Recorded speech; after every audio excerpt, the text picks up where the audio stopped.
Makabiliano ya risasi yaliripotiwa kati ya jeshi la DRC na waasi wa M23 mashariki mwa Jamhuri ya Kidemokrasia ya Kongo.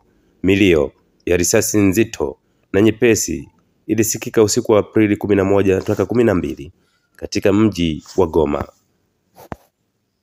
Kwa mujibu wa vyanzo vya usalama, makabiliano hayo makali yalihusishwa na wapiganaji wa Wazalendo na wanajeshi wa jeshi la Kongo ambao walikabiliana kwa risasi na waasi wa M23 wanaokalia mji huo.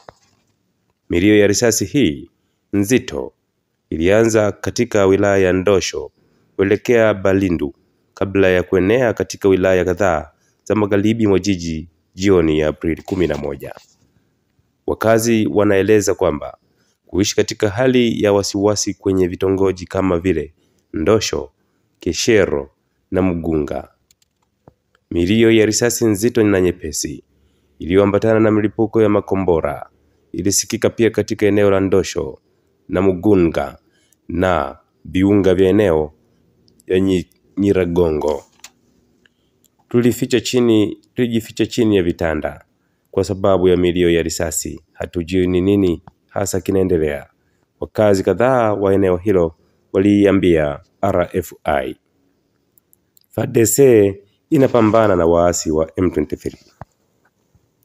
Uvamizi huu unakuja wakati mapigano makali yakiripotiwa kwa siku 3 kaskazini mwa Goma, mji mkuu wa Kivu Kaskazini, katika eneo la Nyiragongo karibu na hifadhi ya kitaifa ya Virunga. Mapigano yameendelea kati ya kundi ambalo linawajumuisha wapiganaji wa Wazalendo, FARDC, FDLR na waasi wa AFC au M23 wanaosadikika kuungwa mkono na Rwanda.